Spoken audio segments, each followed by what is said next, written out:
Hi, my name is PK and welcome to my channel. இந்த வீடியோவில் நம்ம வீட்டிலே எப்படி ஈஸியாக சீப்பான ஒரு பெஸ்ட்டான ஒரு லிக்விட் ஃபர்டிலைசர் ரெடி பண்ணுறதுன்ற பற்றி தான் பார்க்க போகிறோம். அண்ட் இதை தயாரிக்கிறதுக்கு நம்ம தினசரி வீட்டில் பயன்படுத்துகிற அரிசி கழுவின தண்ணியை தான் நம்ம யூஸ் பண்ண போகிறோம்.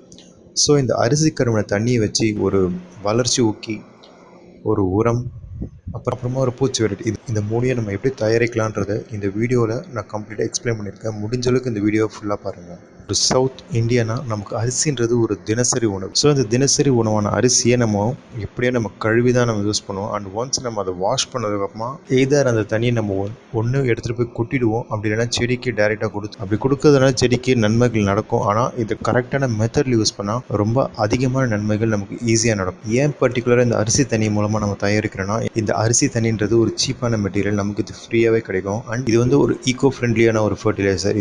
இது வந்து ஒரு கம்ப்ளீட்டான ஒரு ஆர்கானிக்கான மெத்தடில் நம்ம செய்ய போகிறோம். இது ஒரு கம்ப்ளீட் ஆர்கானிக் ஃபர்டிலைசர், எந்த விதமான ஒரு கெமிக்கலும் கிடையாது இதில். அண்ட் ஆல்சோ இது மண்ணில் இருக்க இந்த குட் பேக்டீரியாஸ், அதாச்சும் மண்ணுக்கும் அந்த செடிக்கும் நன்மைகள் கொடுக்கக்கூடிய அந்த பேக்டீரியாவெல்லாம் ப்ரமோட் பண்ணும். அண்ட் அஸ் வெல் அஸ் இது வந்து ஒரு சிறப்பான ஒரு வளர்ச்சி ஊக்கியாகவும் இந்த அரிசி தண்ணி பயன்படும். அண்ட் இது எல்லாத்தையும் தாண்டி இந்த அரிசி தண்ணியை வச்சு நம்ம செடிகளில் இருக்க பூச்சியை நம்ம கண்ட்ரோல் பண்ணலாம். அது எப்படின்றதையும் இந்த வீடியோவில் நான் எக்ஸ்பிளைன் பண்ணியிருக்கேன். அண்ட் இது உண்மையிலேயே இது பயன்படுமான்னு கேட்டால், இந்த அரிசி தண்ணியில் செடிக்கு தேவைப்படுற முக்கியமான அந்த primary source of nutrition NPK, nitrogen, potassium and phosphorus, இது மூணுமே இருக்குன்னு சயின்டிஃபிக்காகவே ப்ரூவ் பண்ணியிருக்காங்க. அண்ட் மோர் தேன் தட் இதில் அதையும் தாண்டி நிறைய முக்கியமான நியூட்ரிஷன்ஸ் இருக்குது. குறிப்பாக அந்த அரிசி தண்ணின்றது ஒரு ஹெவி ஃபீடர் பிளான்ஸ், லைக் இந்த தக்காளி, அப்புறமா இந்த மிளகாய், கத்திரிக்காய், இதெல்லாம் பார்த்தீங்கன்னா அதிகமான சத்துக்களை உரியக்கூடிய ஒரு செடி. இந்த மாதிரி செடிகளுக்கு நம்ம ஈஸியாக தயாரிக்கக்கூடிய இந்த உரத்தை கொடுக்கறதுனால அந்த செடியோட வளர்ச்சிக்கு எந்த விதமான தடங்களும் இருக்காது. நம்மளும் அதிகமான செலவை கட் பண்ணலாம் இதனால். ஸோ இந்த அரிசி தண்ணியை நம்ம ஒரு ப்ராப்பரான மெத்தடில் ஃபர்மெண்ட் பண்ணி தயாரிக்கணும்.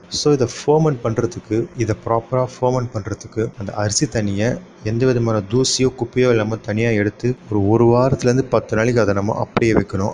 அப்படி வைக்கிறதுனால அந்த தண்ணியில் இருக்க பேக்டீரியா எல்லாமே ஆக்டிவேட்டட், அது வந்து ஃபர்மெண்ட் ஆகுதுன்னா அந்த தண்ணி நல்லா புளிச்சு வரும். அந்த ஒரு வாரத்துலேருந்து 10 நாளுக்குள்ள அந்த அரிசி தண்ணியில் இருக்க பேக்டீரியா எல்லாமே ஆக்டிவேட் ஆகும். அண்ட் அஸ் வெல் அஸ் அதுக்கு சுகர் மாலிகூல்ஸும் ஆக்டிவேட் ஆகும். அண்ட் இதுதான் ஒரு ப்ராப்பரான ஃபர்மெண்டேஷன் மெத்தட்.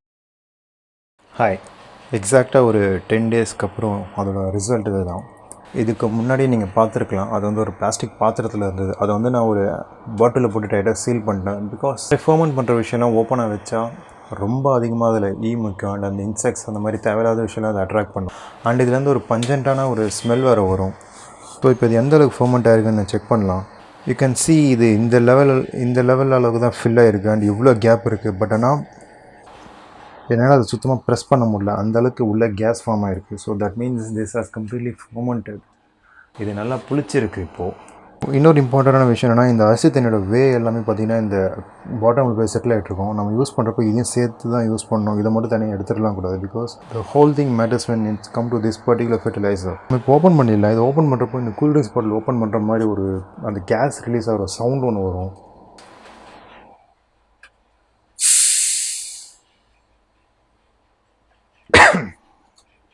ரொம்ப ஒரு முக்கியமான விஷயம்னா, இதில் அந்த பஞ்சன் ஸ்மெல் வந்து ரொம்ப ஹெவியாக இருக்கும்.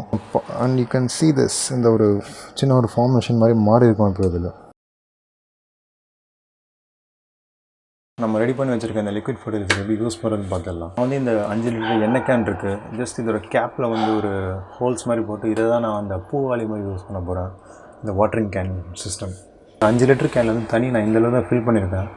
மிச்சம் அது ஜஸ்ட் இந்த அளவுக்கு மட்டும்தான் நம்ம இந்த ஃபர்டிலைசர் ஆட் பண்ண வரோம். பிகாஸ் இது வந்து ஒரு கான்சன்ட்ரேட்டட் ஃபர்டிலைசர். ஸோ அதை யூஸ் பண்ணுறதுக்கு முன்னாடி first thing what we have to do is, இந்த அடியில் இருக்க அந்த சப்ஸ்டன்ஸ் அண்ட் இந்த லிக்விட் எல்லாத்தையும் நம்ம ஒன்றா கலக்கணும். இந்த மாதிரி மிக்ஸ் பண்ணுறப்ப கேர்ஃபுல்லாக இருங்க. ஒருவேளை உங்கள் ஃபர்டிலைசர் இந்த பாட்டிலோட எட்ஜ் வரைக்கும் நீங்கள் ஃபில் பண்ணியிருந்தீங்கன்னா இந்த மாதிரி குலுக்கி மிக்ஸ் பண்ணாதீங்க, மொத்தமாக வெடிச்சிடும்.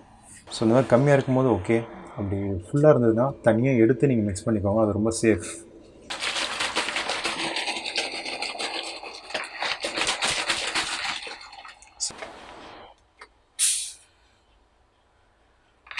வேரியேஷன் உங்களுக்கு தெரியுதான்னு தெரில. ப்ராசஸில் நீங்கள் யூஸ்வலாக எப்படி லிக்விட் ஃபர்டிலைசர் யூஸ் பண்ணிங்களோ அதே மாதிரி மெத்தட் தான். ரேஷியோ வந்து நீங்கள் மோஸ்ட்லி நான் சஜஸ்ட் பண்ணுற ரேஷியோ வந்து 1:10. ஒரு பங்கு இந்த லிக்விட் ஃபர்டிலைசர் எடுக்கிறீங்கன்னா அதுக்கு 10 பங்கு தண்ணி.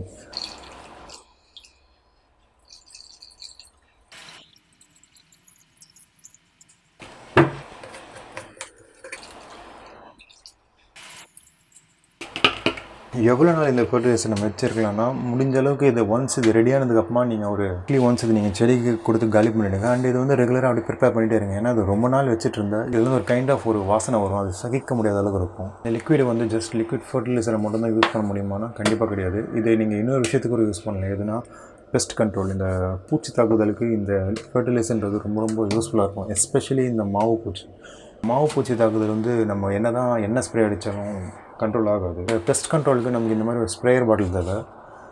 அண்ட் இதுக்கான ரேஷியோலாம் எதுவும் கிடையாது. இது வந்து நீங்கள் அப்படியே ரொம்ப ஒரு ராவான லிக்விட் தான் நீங்கள் செடியில் ஸ்ப்ரே பண்ணணும். அதனால் செடிக்கு பெருசாக எதுவும் டேமேஜ் ஆகாது. பட் ஆனால் அந்த மாதிரி ஒரு பஞ்சண்ட்டான ஒரு ஸ்ப்ரே அடித்தா மட்டும்தான் அந்த பூச்சியெலாம் கண்ட்ரோல் ஆகும்.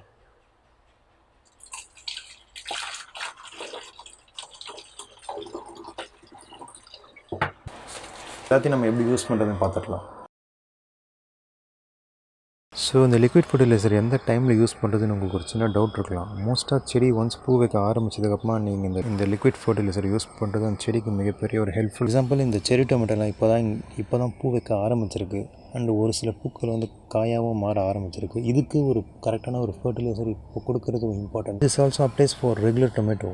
இந்த நார்மலாக இருக்க இந்த தக்காளி செடிக்கும் இந்த ஃபர்டிலைசர் கண்டிப்பாக யூஸ் ஆகும். ஏன்னா இதுவும் இப்போ தான் பூ வைக்க ஆரம்பிச்சிருக்கு. இந்த கத்திரிக்காய் செடிக்கும் இந்த ஃபர்டிலைசர் தான் நான் கொடுக்க போகிறேன். லிட்டரலி இங்கே இருக்க எல்லா செடிக்கும் இந்த ஃபர்டிலைசர் நான் அப்ளை பண்ண தான் போகிறேன். ஏன்னா மோஸ்ட்டாக இப்போதைக்கு இந்த கத்திரிக்காய் அண்டு இந்த அடிப்படை காய்கறிகள் எல்லாமே பூ வைக்க ஆரம்பிச்சிருக்கு என் கார்டனில். ஃபர்டிலைசர் ஆட் பண்ணுறதுக்கு நீங்கள் ஜஸ்ட் அப்படி நார்மலாக ஷவர் பண்ணுற மாதிரி பண்ணாலே போதும். அந்த பிளான்ட் மொத்தமே ஃபுல்லாக நனைகிற அளவுக்கு இந்த ஃபர்டிலைசர் ஆட் பண்ணுங்கள்.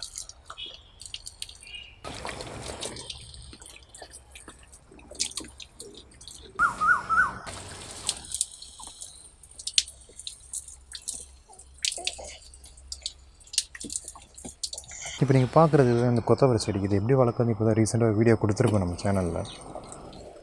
ஆனால் இந்த செடியும் பார்த்திங்கன்னா கரெக்ட் ஒரு நல்ல ப்ரொடக்ஷனில் இருக்குது.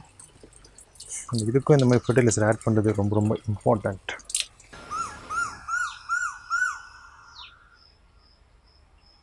பஞ்சகாவை எப்படி ஒரு க்ரோத் பூஸ்டராக இருக்கோ அதே மாதிரி நீங்கள் இந்த ஃபர்டிலைசராக ஒரு வளர்ச்சி ஊக்கி நீங்கள் தாராளமாக யூஸ் பண்ணலாம். இந்த வெண்டைக்காய் செடியெலாம் ட்ரான்ஸ்பிளான்ட் பண்ணி கிட்டத்தட்ட ஒரு 1 வீக் ஆக போகுது.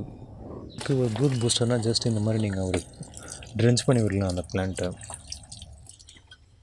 அவரைக்காய் செடி பொறுத்த வரைக்கும் எல்லோரும் பெரும்பாலும் ஃபேஸ் பண்ணுற ஒரு மேஜர் இஷ்யூ எதுனா இந்த பூ உதிர்தல். நீங்கள் ரெடி பண்ணியிருக்க இந்த லிக்விட் ஃபர்டிலைசரை இதெல்லாம் இன்ட்ரோவில் கொடுத்தீங்கன்னா கரெக்டாக இந்த மாதிரி அந்த பூவிலேருந்து ஒரு அவரைக்காக மாறதுக்கு எந்த ஒரு இஷ்யூவும் பெருசாக இருக்காது. ஏன்னா இந்த பிளான்ட்டுக்கெலாம் அந்த ஃபர்டிலைசர் நான் ரெகுலராக கொடுத்துட்ருக்கேன். லிக்விட் ஃபர்டிலைசர் பொறுத்த வரைக்கும் ஒரே ரோல் தான். கம்ப்ளீட்டாக செடி ஃபுல்லாக நினைகிற அளவுக்கு நம்ம அதை அப்ளை பண்ணணும். எந்த இடமும் கேப் விடாமல் அப்படி அப்ளை பண்ணால் மட்டும்தான் அந்த லிக்விட் ஃபர்டிலைசர் கரெக்டாக ஒர்க் ஆகும். ஏன்னா இது ஒரு க்ரோத் பூஸ்டர் ஆல்சோ. இது சாயிலில் படுறப்போ சாயிலுக்கு எந்த டிஸ்டர்பன்ஸும் இருக்காது. சாயிலுக்கு ஒரு நன்மையாக தான் இருக்கும். கரெக்டாக அவரைக்காலம் இப்போ தான் வளர ஆரம்பிச்சிருக்கு அந்த செடியில். ஸோ ஒரு கரெக்டான டைமில் தான் இதுக்கு நான் ஃபர்டிலைஸ் பண்ணியிருக்கேன். இந்த வெண்டைக்காய் செடியில் சின்னதாக இப்போ தான் ஒரு இஷ்யூ ஆரம்பிச்சிருக்கு. இந்த பூச்சி தாக்குதல்லாம், இந்த இலைப்பேன் அப்புறமா அந்த வெள்ளை பூச்சி தாக்குதல்லாம் இப்போ தான் ஆரம்பிச்சிருக்கு. இதுக்கு அந்த எறும்போட்டத்தெலாம் நீங்கள் பார்க்கலாம். மோஸ்ட்டாக இந்த மாதிரி பூச்சி வச்சதுக்கப்புறமா தான் அந்த எறும்போட்டெல்லாம் அதுக்கு அட்ராக்ட் ஆகிட்டு வரும். இதெல்லாம் பிகினிங் ஸ்டேஜில் கண்ட்ரோல் பண்ணுறது ரொம்ப ரொம்ப இம்பார்ட்டண்ட்டான ஒரு விஷயம். இதுக்கு இப்போ நம்ம ரெடி பண்ணி வச்சுருக்க அந்த லிக்விட் ஃபர்டிலைசரை எந்த வித தண்ணியும் கலக்காமல் ஜஸ்ட் அப்படியே பஞ்சண்ட்டாக ராவாக நம்ம ஸ்ப்ரே பண்ணிடலாம்.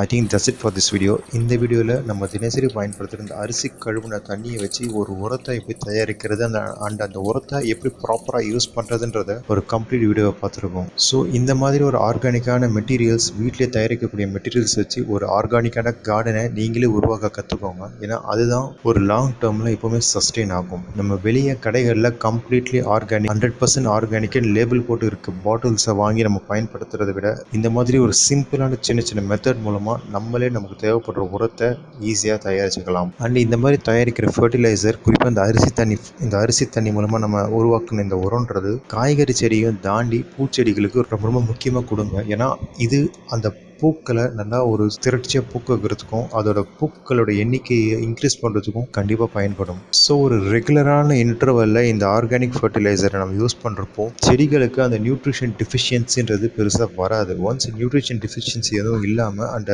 அதுக்கு தேவைப்படுற தண்ணி அந்த மண்ணில் இருந்தாலே செடி எந்த விதமான தடங்களும் இல்லாமல் தாராளமாக வளரும். ஸோ உங்களை நான் அடுத்து இன்னொரு வீடியோவில் பார்க்குறேன். Let's stay connected and create a better environment. Thank you.